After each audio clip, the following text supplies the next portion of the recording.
first one. I'm going to talk COVID. I know everybody's sick of talking COVID, but the number of phone calls, texts, emails, smoke signals, pigeons coming and knocking on the window here in the city that we're getting saying, what are we doing? What are we doing? What are we doing? Well, yeah, there is quite a lot for us to chat about. Just remembering, nothing's changed in terms of, yes, the lockdown became a little bit harsher on the weekend, but nothing has changed in terms of what you as an agent can do. You can still do your one-on-one inspections, and that I keep reiterating it because I keep getting asked the question. It is one-on-one, not one-on-one group. It's one person to one person. That's one agent to one purchaser. So if you have a family wanting to come and see it, it's one at a time.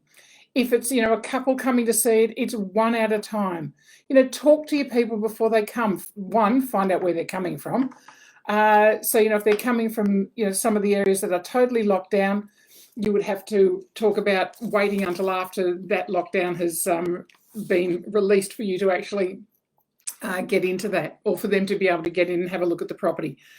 Obviously, continue with all your hygiene, your social distancing, and doing the right thing here. Having all of the, we all have to have our masks on when we're outside of the home or the, and in our own little bubble environment. Really, it's outside of the home.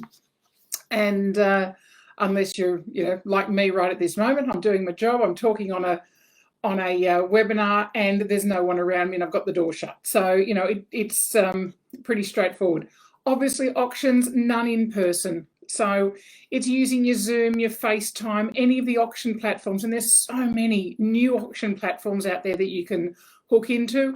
Some auctioneers are finding those easy to use. Some are finding them not so easy to use because it's all part of a greater system. So whatever works for you as an auctioneer or as an agent, then make that work for you. But it is very much just that the auctioneer dealing with the agent and making that happen. So no people involved in being present at an auction, whether it's in your office or whether it's, well, obviously you're not doing it at the property, but, not having the purchases in your office either. So it's all telephone, Zoom, FaceTime, portals, whatever you're doing, do it that way. Okay, obviously agents in the Fairfield, Liverpool, Canterbury, Bankstown area, local government areas. You can only leave the local government area to go to work. And I'm just reading this now out of the public health order that I've got in front of me. If you live in or go to work, if the business is allowed to be open and you're an authorised worker. So, well, you're allowed to be open, but you're not an authorised worker to leave the area. So if you live in that area and you work in that area, then yes, you can continue to do what you're doing inside that area, but not going outside of that area, because you're not an authorised worker to go outside of the area. Okay, so you can continue to work inside that local government area, the area where you live. You're not permitted to leave it to do any work. Okay, residential tenancies. I know I'm going through this point by point quite quickly, but there's a fair bit of it. Now, all of this information is contained on the New South Wales Fair Trading website. It's on the New South Wales Government website, which is actually really easy to navigate and really easy to find all of this information. So, we've got the 60-day freeze or the moratorium on evictions for anyone being evicted for not being able to pay their rent as an impacted tenant. Remembering what the impacted tenancy means, we're still waiting on some clarification about all of that. But remember last time when we went through the whole impacted tenant process of getting information, getting evidence that the person is impacted. So, it's showing that the rent-paying members of a household are impacted by COVID-19. They've lost their employment, their work hours have been decreased, they've had to stop working because somebody within their household actually has COVID or is in care. And they have to show that their weekly income has reduced by 25%. So that's the household's weekly income, not just one person's, it's the whole household's weekly income, that including any government assistance that's being paid. So if they're being paid some government assistance, so, here's Centrelink statements that you need to be here. And that's about the 4 weeks prior, and in comparison with the 4 weeks prior to the 26th of June. Again, all of this information is on the New South Wales Government website. And they need to continue to pay 25% of their rent. So, that's what's there. Now, what happens after the 11th of September, which is obviously the end of the moratorium period, at this stage. So, obviously there'll be agreements being made about paying back rent or not paying back rent. And, this may be quite different this time because landlords are being offered a little bit of a assistance here, and either they can choose to take it up on a land tax issue and getting a reduction there, or if they're not, if a land tax is not an issue for them, then they can actually make applications for $1,500 over the term of those 60 days. So it goes with $1,500 or the reduction in rent that was provided by the landlord to the tenant for that full period, whichever is the lesser. So if a landlord's reduced the rent and it comes to $1,300 of a reduction over that whole 60-day period, then the landlord would be paid $1,300. Now, the portal for this is not yet there. It just means that, once it is there, obviously Fair Trading will put that out in Property Matters, hoping that every single one of you subscribes to Property Matters, the newsletter that comes out from Fair Trading about property issues. It hasn't got any of the other issues that Fair Trading deal with, so nothing about, what toy has the wrong paint on it or, small pieces fall off. That's a generic Fair Trading newsletter. This is the one just about property. In fact, it's just about Property Matters. So hence that's what it's called. So hopefully you subscribe to that and you get all of that information. It's usually a summary of what they've got on their website anyway. So, if you keep watching their website, that's where you'll get the detailed information from.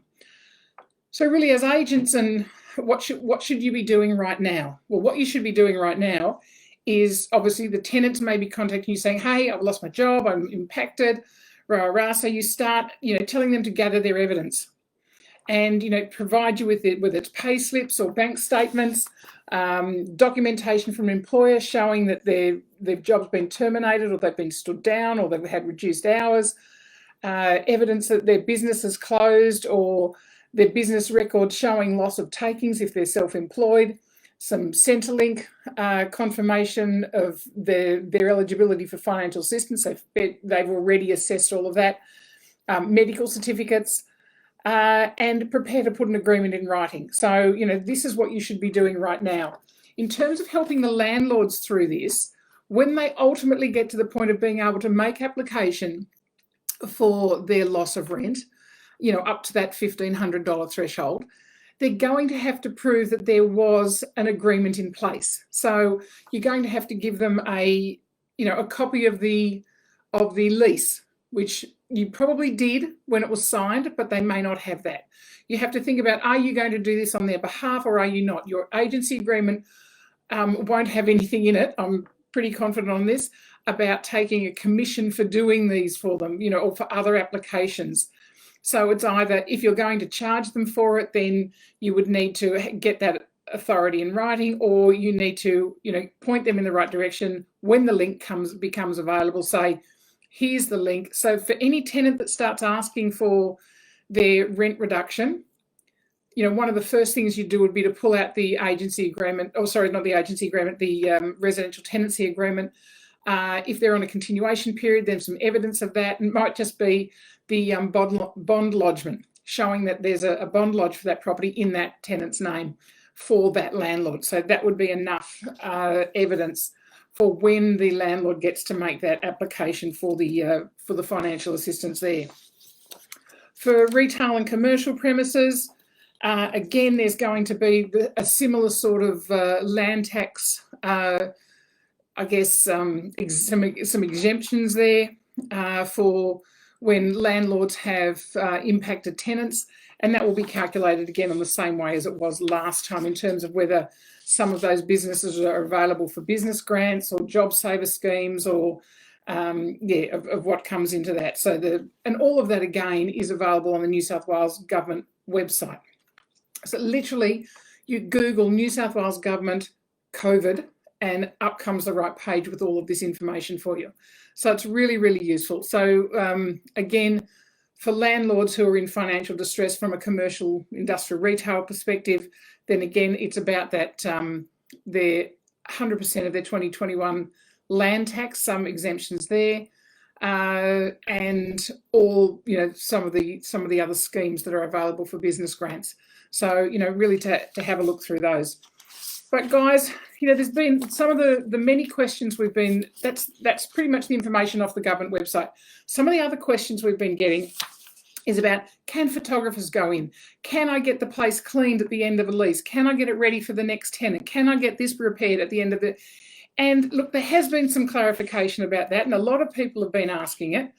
And it's not on the government website, and it's not on the Fair Trading website, but the general consensus around all of this is, if the property is empty and you need to get that property ready to lease or sell, and it needs to be painted or it needs some repairs done so it's ready to lease or ready to sell, then people can go into it. Remember the first point I said there, if it is empty. Okay, so this is all about the spread of COVID. So you think about it, okay, it needs 5 different tradies in there. Don't send them all in at once.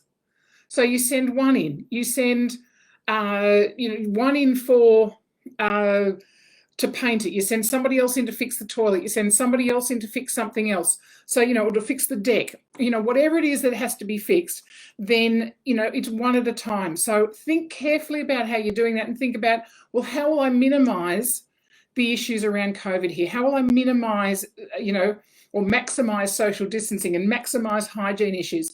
So, if you're sending in a photographer, then just the photographer at that time. Obviously, after all the tradies have done all their work to fix the property up. If you're going into, if you're getting somebody to do a floor plan, send them in. Again, it's about the property being empty and able to go in and do that.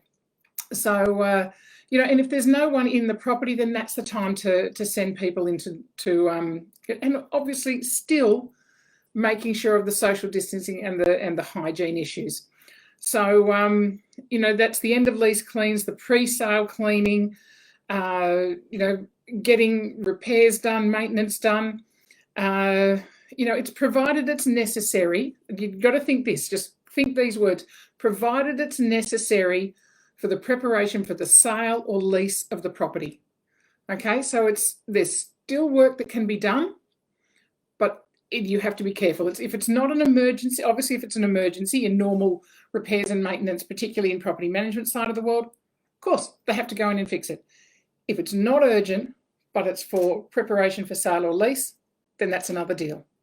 But again, you need to work out how you're doing that to minimise all of those other issues.